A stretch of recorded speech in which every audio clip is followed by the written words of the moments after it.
Je vous annonce l'Évangile. N'ayez pas peur. Dieu seul suffit. Aujourd'hui, samedi de la 11e semaine du temps ordinaire, année A. Et nous commémorons la nativité de Saint Jean-Baptiste.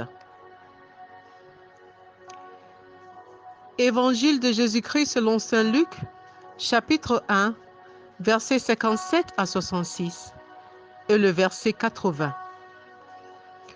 Quand fut accompli le temps où Élisabeth devait enfanter, elle mit au monde un fils.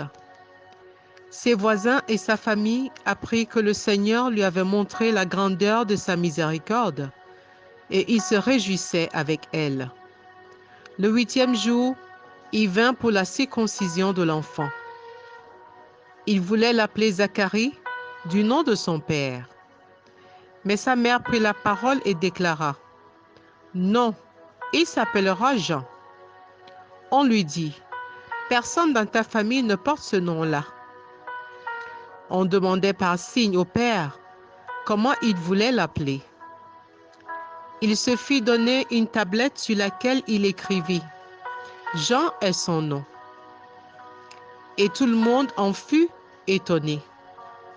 À l'instant même, sa bouche s'ouvrit, sa langue se délia.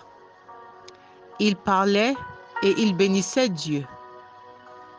La crainte saisit alors tous les gens du voisinage, et dans toute la région montagneuse de Judée, on racontait tous ces événements.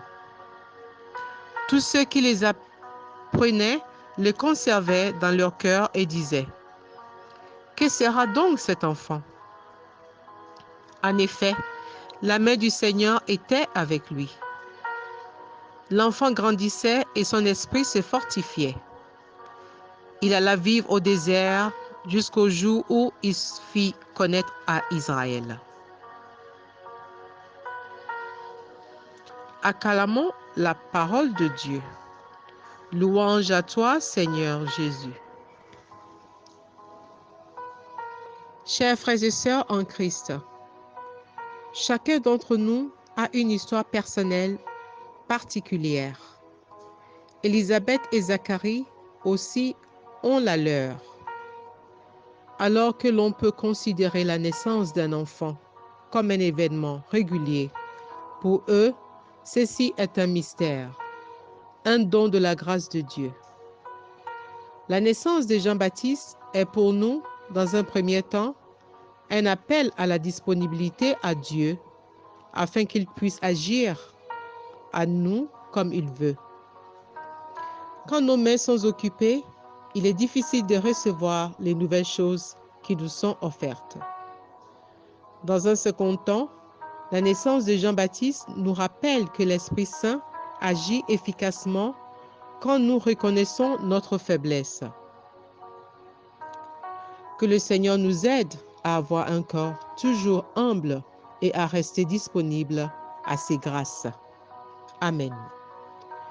Que cette parole de foi et de confiance nous soutienne tout au long de cette journée. Amen.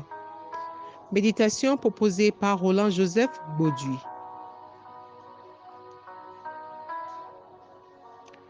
Nous souhaitons bonne fête à tous ceux et celles qui célèbrent un événement heureux en ce jour, et à tous ceux et celles qui traversent des moments difficiles.